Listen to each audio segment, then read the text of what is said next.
user experience guy for a long time, and I actually worked in advertising too for a spell.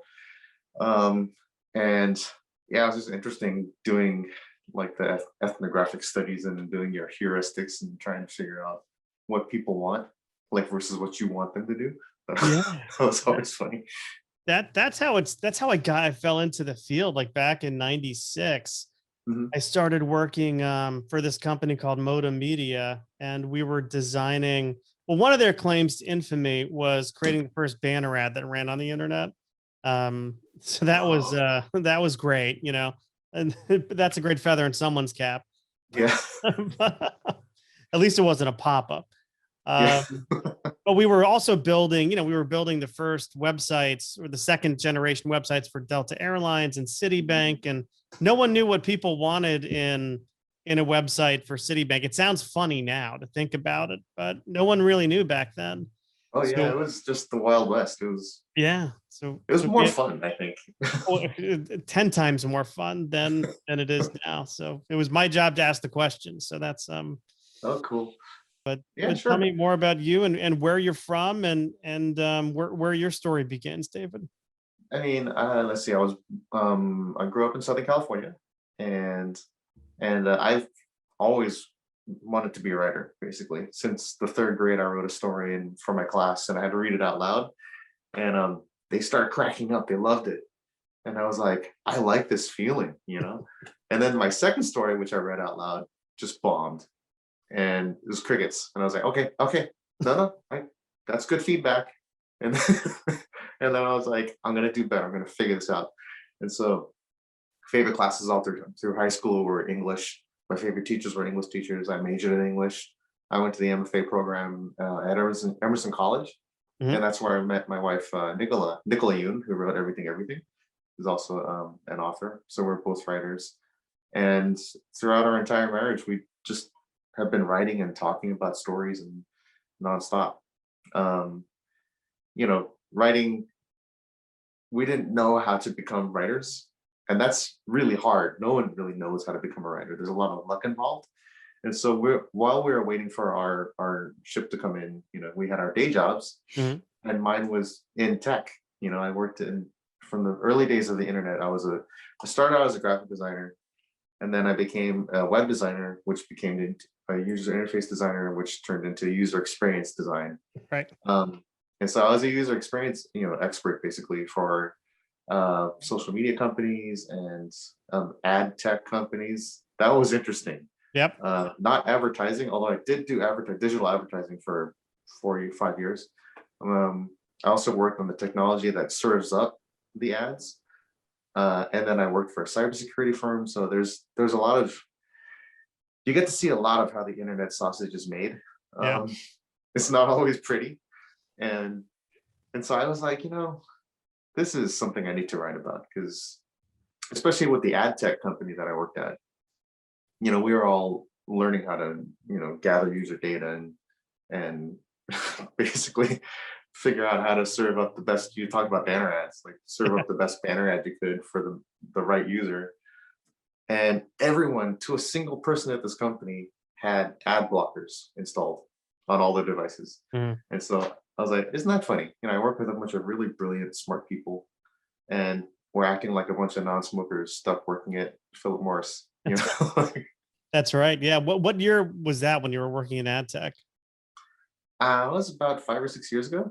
Okay. So it had come Mhm. a long way. So I started again mid 90s, and I remember just overhearing a conversation between two guys. One was a guy named Joe Schreiber, and the other one was a guy named Ben Sates, and they've since Mhm. gone on to do some big stuff in ad tech. But they were talking about this idea. Again, it was a novel idea at the time of sequentialized ad serving. So if we were working for AT&T, and if we were showing people a promotion for 15% off, and they didn't respond, then we'd show them a promotion for 20% off and Mhm. 25%, et cetera.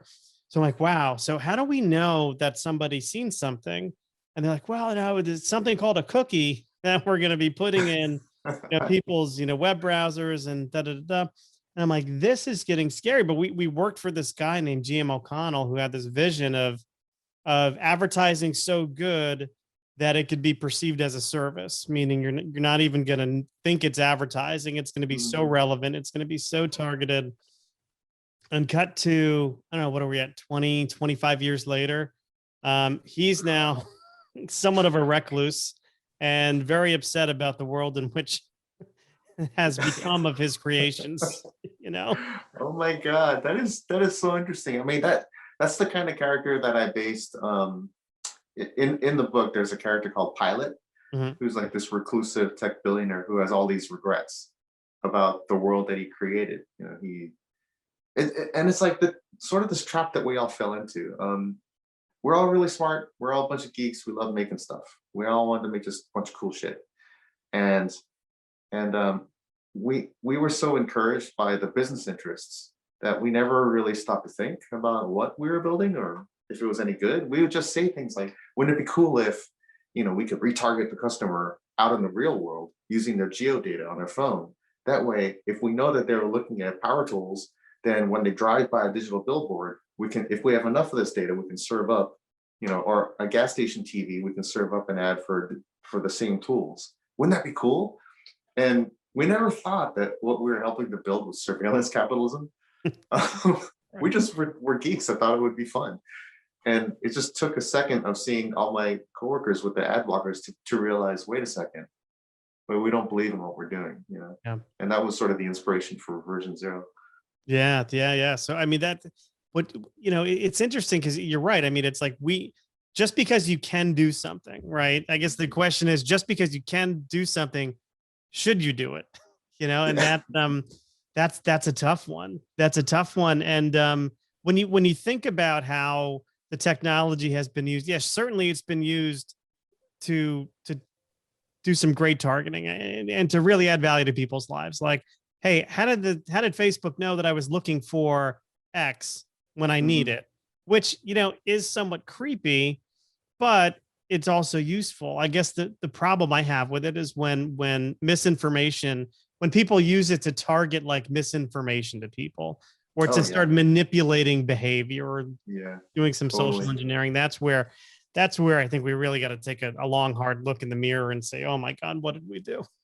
Yeah, that's happening to some of my mom's friends and my buddy's mom, who's so some of the older folks are buying into the whole George Soros nanobot stuff. Um, and I'm just like, this is why we gotta ask ourselves, is this a good thing? I've seen the targeting interface for Facebook ads because I bought ads on there before. Yeah. It's disturbing how specific and exclusionary you can get. Oh, Um, sure. yeah, it's really kind of freaky. Yeah, yeah. It's, Well, I know we jumped into talking about the book, but I want to just dial it back a little bit and just talk about your early experiences with writing and publishing. I mean, sort of that gap between what was going on in third grade uh-huh. when you killed in your first. Actually, the story you're telling is not unlike many stand-up comedians I talk to who say, Oh yeah. yeah, man, my first open night, I killed it. I crushed. It was great. My second one, I fell flat on my face. Um, and then like reality starts crashing in. Yeah, Coming in. totally. So what happens in the interim in terms of you and your creative life? When did you really think, hey, I could make a living doing this versus working in tech? Um, I mean, it was after I graduated from Emerson College with my MFA. We've been writing, and I love the MFA program because you're surrounded by serious people who really, really want to write, and you build networks. But um, we focus mostly on like adult literary. It sort of still had that like genre wasn't really taught. YA certainly wasn't taught as a subject. We hadn't gotten there yet, and so we didn't know anything about the business side of publishing. So we just all we knew how to do is write, and so we just toil in silence and toil in solitude. And I wrote. There's a few books that will never see the light of day. There's a few scripts that will never see the light of day. Um, but I argue that even if you don't get published, you're still building a body of work and you're still honing your craft, especially if, I mean, I was fortunate enough to be married to a writer. So we would read each other's stuff constantly. And so even when the workshops ended, we kept our little married workshop of two going. Um, so that by the time when opportunity does knock, and in this case, it was like a friend, yoga instructor's student was an agent, and when they ask you, well, what kind of stuff do you have? If you haven't been writing this whole time, even though it's painful, even though you're all by yourself and it sucks, if you haven't been writing this whole time, you don't have anything to show for it when you Yeah. get asked that question, what kind of stuff do you have? Or what other stuff do you have, instead of like the one thing you've been working on for 10 years.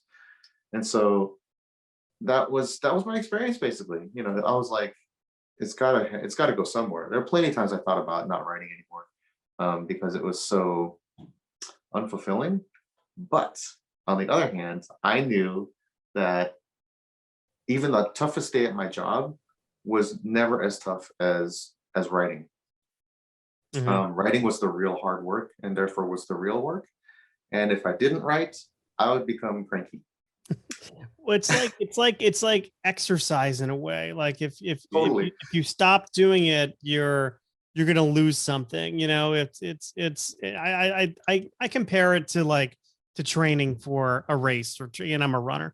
The harder you train, the better it's gonna pay off for you. The minute you stop, your body starts to just sort of, I don't want to say break down, but you're losing all those gains. And writing to me is like it's a muscle. I mean, certainly writing is a verb, right? You're doing an action, but just by doing it, you're getting better at what it is you're trying to do. And if you don't Yeah, carve totally. out time to do it regularly every day, I think you do lose something. It is something Yeah, that you get better at over time for having done more of it. yeah, for sure. And for building sort of, I don't want to say a thicker skin, but more like a level of maturity with your work, where it's the work, it's not you, it's never personal, it's the work itself. And if someone has feedback about the work, it doesn't mean you're a bad person, it just means you need to work on the work a little more. Yeah. And so like my wife, broke through really big with everything, and the sun is also a star. And so she hit number one on the list both times. um and so she quit her job. She was like, can I quit my job? She'd been working in finance of all places. And so, sort of for the evil empire, getting yelled at, having to learn how to yell at people to defend herself was really awful. So she quit that and became a normal human being again. And a couple of years after that, once I began work on Frankly in Love, which was my first YA novel, um, we're like, you should quit too. And so we both became full-time writers, and it's worked out really well. But, we were lucky enough, a number of things had to align, in order for that to happen. And the big key, I think, is just persistence, you know, just Talk to me tenacity. about talk to me more about the things that had to align. Because I'm curious about that. So when you say things had to align, what are some of those things you're referring to? Well, before I, signed up with an agent, I'd been just sending out manuscripts, and to anything I could, just short story contests, screenplay contests, to agents, totally unsolicited. And there's nothing, and it was really, really discouraging. And I was like, I don't know what to do, I suck at this, I'm so bad at like networking and finding out. And I knew the next step that I would have to take is probably start going to conferences, and then really working the room and doing that thing where you just hold a drink all night and talk to everyone you can. Um, and I'm terrible at that. I'm so bad at that. So what I did rely on was my network of writer friends from Emerson, and we always just kept in touch. And we were always like, "Hey, what are you working on? Are you writing? No, me too. I should." And as soon as one of them got a toehold somewhere, then we sort of like were like, "Give us details. What happened?" And that's how I wound up. That's how my wife wound up finding an agent, and I signed up with the same agent too. Um, so in a way, you make your luck by surrounding yourself with people who are serious about the craft. Yeah. And that's another piece of advice that I like to give, is just like, get good at writing. Of course, you need to be, your stuff needs to be good, but surround yourself with people who are serious. And I think the easiest way to do it is to join an MFA program. It's also the most expensive way, so I totally understand. Can't do it, All right. but find your peers. Yeah. Yeah, it's almost like you're describing it like a buckshot approach in the beginning where you're just sending everything out and hoping for the best, It was awful. and then wallpapering your office with rejection letters or standard worse the standard form letters that agents will send. Yeah, But yeah, the the wire, networking but the networking is huge, and I think that's what I think, oftentimes, if you're really good at writing, and which is to me like a very solitary thing, it is for me anyway. Mhm. It's there's a certain amount of vulnerability in talking about your work with other people, strangers. But it's really necessary, isn't it, in terms of like building up a community, but also building up a little bit of little bit of a thick skin, because let's face it, not everything we write is good. Yeah, Certainly yeah. not everything is great, but learning to take notes and criticism a little bit, but from people who know what they're talking about, I think is the key as And well. and that's why the peer group is so important, because I can give, my manuscript to my one of my best childhood friends, and he'll be like, "I love you, man. This is fantastic." And I'm like, "That feels great, but it's not useful." So, Right. and so I mean, that's I also found that doing other creative endeavors, especially ones that involve performing, like my wife gave me she gifted me drum lessons, and I had to play drums in recitals, and I Mhm. was sweating like just crazy out of nerves. But eventually I got used to it. And that strangely affected my ability to receive feedback about my writing. It just makes the creative process less about being in your own little shell and being something that's shared. Yeah. Um, so yeah, Yeah, I mean, drummers have a lot riding on them. It's if you're off in time, everyone else is going to fall apart around you. So yeah, the whole dance floor just tilts. that's right. Bass player is going to come and hit you over the head. Um, tell me about the first YA book that you got published, and how did that come to be, and how did that yeah, how did that turn out for you? it was amazing actually, because I was like, I want to write about, I want to do a rom com, just something really light and fun, except with Korean American characters, because Asians are especially almost never represented in rom coms. Like, I grew up seeing precisely zero Asian American characters in rom coms, Right. and so I was like, I'm gonna make my own. And it took a serious turn because my dad got really sick, and I started thinking about just mortality and your parents, and my parents being immigrants, their expectations of me when they moved here, and the role I played in our larger family continuum. And so I was like, all right, let's do it. Let's do it. Get him in with the rom com, but let's keep him with kind of a serious family drama too, and some really personal stuff. And so it became just like this amazingly validating experience where I wrote this book, and my editor was really excited about it. It went to auction, and it was very buzzy and got a lot of support. And this is for a guy like me who was used to being sort of erased his whole life in media. To be that validated was hugely rewarding and hugely unexpected. Right. Right. Yeah. What year did that come out? That was that 3 years ago? Okay. I can't remember. It's like 3 or 4 years ago. Yeah. 3 years ago. Yeah. Yeah. It's almost, I mean, just to paraphrase, but it's like you wanted to create something that you hadn't been able to see before, right? Yourself, in a story like that. And so I think that's fantastic. And is that sort of the impetus for, I know you and your wife are working on or created an imprint, uh in terms for publishing stories. Oh, Joy Revolution. Yeah. Uh-huh. Yeah. Talk to me a little bit more about that, then we'll jump into the new book. Yeah, sure. I mean, that's always been a dream of ours, because we're both super romantic goobers, and we love rom-coms, and they're some of our favorite movies and books, but we never saw ourselves in them. Especially Black women are never sort of allowed to be sensitive and vulnerable. They're always like the sassy sidekick. Um, And Asian guys in particular are always like the lab coat technician or the kung fu gangster, never like the sensitive romantic type. And so we're like, we didn't know anything.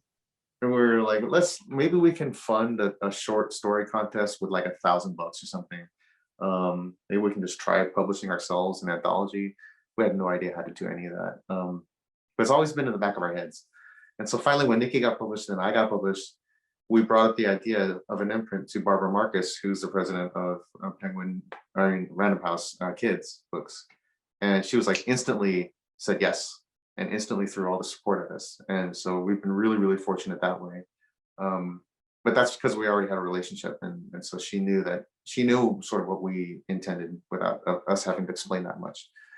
And so the imprint is focused on love stories, specifically YA love stories that are written by POC, people of color, and starring people of color, because so many books are about the struggle, and those are invaluable learning tools so that we don't forget the struggle. Because if you forget the struggle, then you forget the struggle, and that's bad. But there's a lack of stories that tell the other side of the story of this situation, which is that, people of color are just people, just like anyone else. They love, they make mistakes, they're goofy, and they can be stupid and really smart. And there's a full breadth of humanity that hasn't been expressed. And we focused a lot on the struggle, and now it's time to focus on everything else. And so that's sort of the idea behind Joy Revolution. Yeah, that's fantastic. And now I'm just in my head, I'm thinking about all the rom-coms I've seen or read over the years. And I'm going to movies first because I'm a movie guy, but yeah, you're absolutely right. Like I'm trying to think of like one example where, there's a person of color in the lead role that's not playing that stereotypical pigeonholed, Mhm. you know. Yeah, it's hard It's for me to think. I mean, I guess Crazy Rich Asians, it came out a few years ago, and I mean mhm. that obviously did very well. But yeah, I'm just really, really struggling to think of anything in my head, of that fits that criteria. Yeah, I love Crazy Rich Asians, but the thing about that movie is like it had been how many years since the last movie that had Asian main characters that was not about some sort of martial art or whatever, was Joy Luck Club, and that was like 20 something years Right, prior. And so we'd all been sort of, I'd given up on it. I was like, that's not gonna happen. right. And then Crazy Rich Asians comes out, and I'm like, holy crap! I know specifically an Asian American story, which I really appreciated. Yeah. Yeah, well, let's talk about the new book. Let's talk about the new book. I know Yeah. we sort of were talking about it before, but let's really dig into it now. So, tell me just in terms of how the story in version 0, like how it came to you. Why is this you kind of transitioned a bit from young adult to now adult fiction. To just tell me like the genesis of the story and why this is sort of different than your earlier work. Yeah, I mean, like I said, I worked in tech for a long time, and the tech industry is full of paradoxes. You know, we the business requirements are always about scaling up. The venture capitalists and the investors, they don't want an app that just makes like a good amount of money. They want to like take over the planet and change behavior. They want everyone riding like ride scooters, and they want everyone taking Lyft cars, and everyone using Alexa for everything.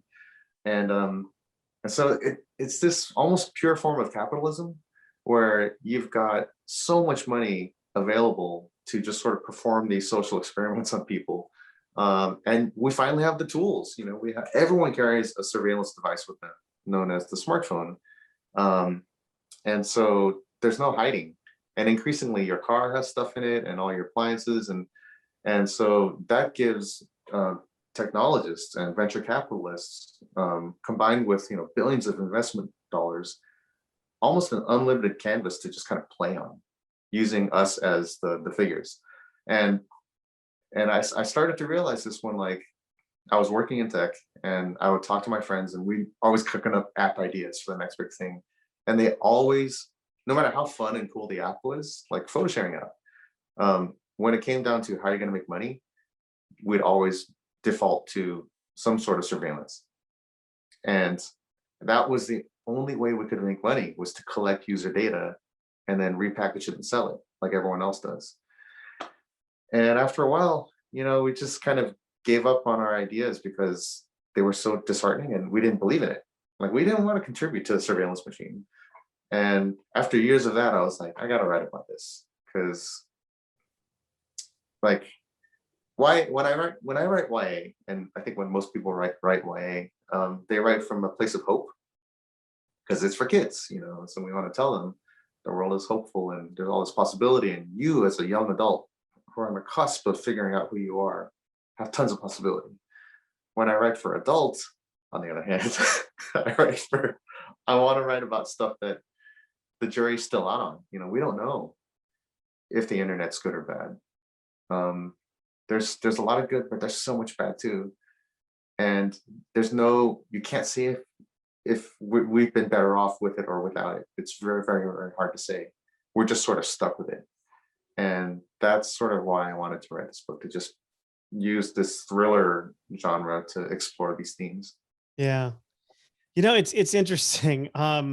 As you're talking, I'm thinking about a conversation I had with somebody a week or so ago who had friends over. Like, her kids had friends over, and the one thing she did was she took like a box and said, okay, put all of your phones in this box. You're not going to be able to use your phones while you're here this weekend.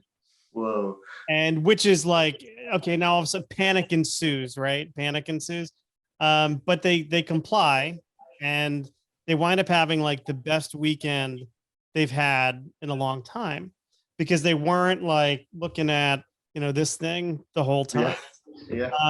And all of that social pressure is kind of gone. So and then of course I'm biased. I think about my childhood in the 80s, and I'm, just outside all day long on bikes. I was talking to Same. I was talking to somebody yesterday. We were talking about the show Stranger Things, and their kid was like, how accurate is that to that time period when you grew up? And I said, well, aside from the monsters, Aside from the upside down. aside from the upside down, and there's feathers all over the place. Yeah. Aside from Matthew Modine and his great hair doing evil experiments on people, like, it's pretty accurate. Like, we were on our bikes all day long. Yeah. We were not home until it was dinner time, and our parents didn't care where we were, as so long as we weren't being, brought home by the police. And Totally. The rule, I don't know if it's the same for you, but the rule was, when the street lights come on, you got to go home. yeah, And otherwise, it was absolute free reign. Like, I rode my bike from Huntington Beach to Santa Ana, where my parents had a store, which is like a 2-hour bike ride, yeah, just to surprise her. And we didn't wear helmets. Like, it was just total chaos, but I loved it. yeah. And the funny thing is, like, I had been kind of ODing on news, just because with this year it's been so crazy, and constantly scrolling.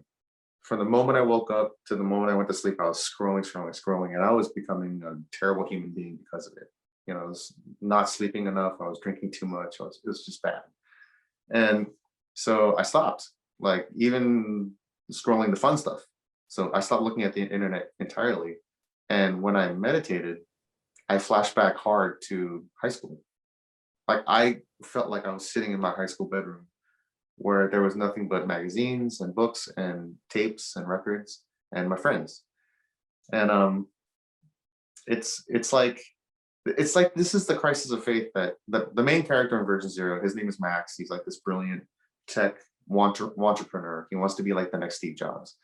And he thinks that tech can make the world a better place. He blows the whistle on his social media company that he works for, because they're doing shady things with user data. He immediately gets fired and blacklisted throughout the entire industry, has this massive crisis of faith, and sets out to exact revenge on those companies by exposing them, like, via this series of hacks that get crazier and crazier. And throughout his journey in the story, he's like, what the hell is all of it for? Are we better off? I don't know. And he remembers a time in his early childhood, because he's younger than we are, where you could just sort of be in a room with your thoughts and get so bored that you had to be creative. with your boredom, and how that was almost like it was freeing. Whereas the girls that you're talking about, who their phones got confiscated, Yeah. they probably felt like they were being shackled, but really they were being let loose. Right. Yeah. It was like it's like a gift of freedom that they probably didn't expect, but it's true. They wound up having a better time. And I mean, I think of my kids. I have 3 19-year-olds. We have triplets at home. Um, Oh, dude, and amazing. they are really like the digital native, they are digital Mhm. natives. It's like they don't really know life, without devices, and it's weird. Like they could, that we've been in quarantine now well, we're out of it now, because everyone in my household's been vaccinated, but Woohoo! now they're but now they're like friends are coming over again, and it's great. And I look, and they're on the couch, they're all staring at the phones, and I'm like, you are in the same room, and they're probably like talking to each other on the darn things. Yeah, It's yeah, like that totally. part of that part of like their culture, I probably won't understand, but um Yeah, man. it's like one of the things that Max realizes in the book is sort of the absurdity that, you know, to have a friend now, like, all you need is to subscribe to AT&T, to have $1,000 device, to subscribe to some services and sign up to Snapchat, TikTok, Facebook, Instagram, and agree to give all your data to them and be tracked at all times. And that's all you need to have a friend. and that and when he teams up with like this reclusive tech billionaire, who that the guy I was talking about before, Pilot, who is full of regret for the world that he helped build. He agrees with Max, and he likes what he's doing with his crazy hacks. And he says, like, I've built a world that would help people, quote, communicate with each other, and all I did was wind up alienating my own daughter, and never speaking to her again. The person who was most important to me, I pushed as far away as possible, because Yeah. I was obsessed with monetizing other people's human need for contact. And I don't know, I'm trying to teach my daughter to be like, hey, social media is all fake. um, I grew up where you made a plan on the phone, and then you didn't talk all day, and you stuck with the plan. Um, and she doesn't understand it, but she does have a healthy suspicion of social media. So I hope that sticks. I don't know. I Yeah. hope the pendulum swings the other way. Yeah, it's it's so interesting. I see like my kids talk about like how great other people's lives are. I'm like, well, how do you know their lives are that great? They're like, well, so and so was on Snapchat, and they're doing so well on TikTok with all these followers. Hmm. And I'm like, do you know how many people I know, how many adult couples I know whose lives look so ideal on Facebook? Yeah, And then I get to them one on one, and they tell me how unhappy they are in life, in their marriage and job, and everything that they put out there totally. is just fake. It's like another version of themselves. It's just not real. Yeah, it's I, I'm wondering more and more about how much of technology is capitalizing on innate human behavior. And then so we all want to be liked, and we all want friends. So if you exploit that at scale, through technology, then you can really wind up with a system like Instagram or TikTok, where all you're doing is scrolling for likes. And which I find ironic, because when we were growing up, the last thing we wanted to be was a number. We were like, I'm an individual, you can't reduce me to a number. And now it's all about your follower counts and your like counts and your comments. It's literally numbers. You are a number, and we kind of like it. It's very gratifying, and you get dopamine hits every time you There's a get a dope. like. I was gonna say there's a Yeah, dopamine hit that happens, just like with drugs, and then over time, yeah. if you're looking to that external source for your dopamine hit over time, like your own body isn't going to be able to function normally Hmm. without it. Hmm. It's So I mean, that's like one side of the equation where the technology has sort of stumbled upon. It's like how television really exploited our natural orienting response. Like, what's going on outside the cave? What is that? That's what TV does to our brains, and our phones exploit our need to be liked. But the difference is, with technology, you can really finely engineer behavior too. Like TikTok can say, this is trending, everyone do this, and people will just do it. They'll do the snap change outfit routine because is it because it's trending, or is it because TikTok wants it to trend? And having worked in user experience, I know that you can engineer these kinds of things too, if you really, really wanted to. And so that's like the next level that I'm still trying to figure out. And that's why I'm just trying to be so cautious with my daughter who's 9. I'm like, look, they can make you do stuff and you think you're doing it of your own free will, but you're not. Yeah, yeah. And then with the rise of the influencers and the internet stars, it's they can let's like who is doing the stuff will impact you as well. Yeah. There Yeah. was an old experiment done, and in my background, before marketing, was in psychology, and there was an old experiment done. I'm going to try and remember it, but it was if you saw somebody breaking a rule, would you be more likely to break that rule depending on who it was you're observing? So if it was like a businessman in a suit, Uh-huh. would you be more likely to follow that person breaking a rule versus like a homeless person or something like that? I think was the example. And sure enough, people were more likely to be a quote unquote a lemming towards somebody who had a certain stature. And I think, with social media influencers, whether they're celebrities or TikTok stars, or I guess the line is blurred there. um, Yeah. it's there's the potential for that kind of social engineering on a scale much bigger than it Mhm. was back in 84. Yeah, yeah. And that's sort of like the evil guys in the book, that Max is sort of hacking against. I kind of purposely made them a little bit cartoonish and mustache twirly because um, I wanted them to be aware of what they're doing and how they're engineering society. In real life, I don't think it's that intentional. I think a lot of it can be accidental. Um, like the creator of Pepe the Frog they had no idea that that could have been used as the icon for right-wing extremists. He had no clue. And I'm sure that the guy who created Q had no idea that it could become so huge. After a while, he has become evil because he has so much influence now.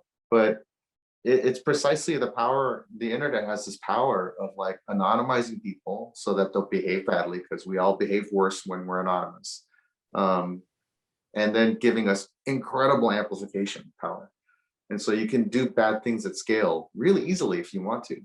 Um, and it reminds me of road rage a lot, where like you put up millions of people in cars, so now their identities are gone, and now they're symbols of pure status, and you give them tremendous speed, like inhuman speeds, and suddenly you have road rage.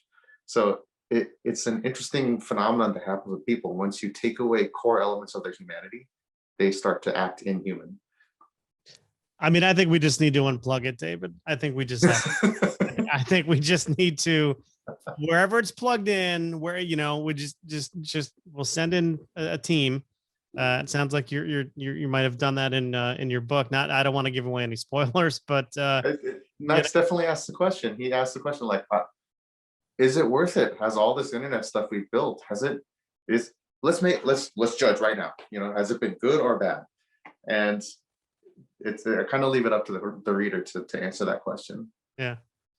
Well, that's smart. So I have to know, when your wife, left the world of finance to write full time, and then when you eventually did the same thing, Mhm.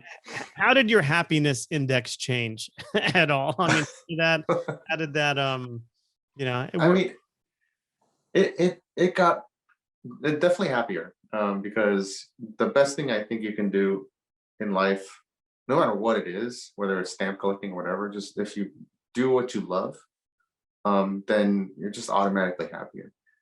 So for that reason, like I'm finally doing like the hard work, the real work for me of writing and telling stories. And it's been very validating because also since I've been sort of routinely erased from media, it feels nice to finally have a pretty strong voice in media. and to be able to shape the discussion a little bit. And also, working from home is really great, and like not having to ask for time off is really great. Having that flexibility. On the other hand, the thing about writers that people you kind of forget is that they're all actually small business owners. Mhm. And you are yourself. You are, like Michael Incorporated. I'm David Incorporated. And with that, you have to come up with a marketing plan and a business plan and a long-term strategy plan to keep cash flow going and all that nuts and bolts stuff. And that can be very stressful. You finish a book and then you start the next one. That book gets published, but you're already thinking about something else, and you're thinking about your career and talking with your agent far too much. you know so that part is like, because you're steering your own ship, it can be kind of frightening, but it's also free at the same time. Yeah. Yeah. And not to mention practical matters, or even more practical matters like health insurance and benefits and all Oh that. yeah, yeah. It's I mean, thank all I can say is thank God for Obamacare, because Cobra was ridiculous. It was so expensive, and Obamacare was much cheaper and just as good. So, that really opened my eyes to the need for, like, healthcare is really encourages innovation. Because think about how many people are scared to become independent artists or writers because of healthcare, right. and I don't blame them. Yeah, no, I've been self-employed for a long time, and healthcare costs, and we're a family of 5. Um, that it goes up quickly with every other body you add to Yeah. Oh yeah. that policy. But this has been a great conversation. I know the book comes out tomorrow, which is as we record this, tomorrow is May 25th. Uh-huh. David, where do you advise people to buy version 0? I really love bookshop.org. I don't know exactly how it works, but I think it aggregates books from independent bookstores. Your local bookshop is always better. And if you're able to go into the bookstore and buy it, because my idea of a fun time is hanging out in a bookshop, and just browsing and reading samples there. So do that. So bookshop.org or your local bookshop. And I used to we used to have a Borders bookshop here in town. It's now a Borders. It's now a Trader Joe's, but I used to spend just hours in there, just to kill time. And and now that's unfortunately been long gone. Much like Blockbuster Video, I used to spend a lot of time in there too, trying to find something to watch for the night. But Yeah, I remember the smell of Blockbuster Video is always it's like a weird new carpet smell. It's like nostalgic. But there's also your library. Go to your library too. Libraries are magical places. all good choices. All good choices. Yeah. Well, David, this has been a fun conversation. Thank you. Thank you very much for spending some time with me. Likewise, I feel like we could talk about our internet dystopia forever. Well, yeah, we can continue the conversation after I unclick record. All right, cool.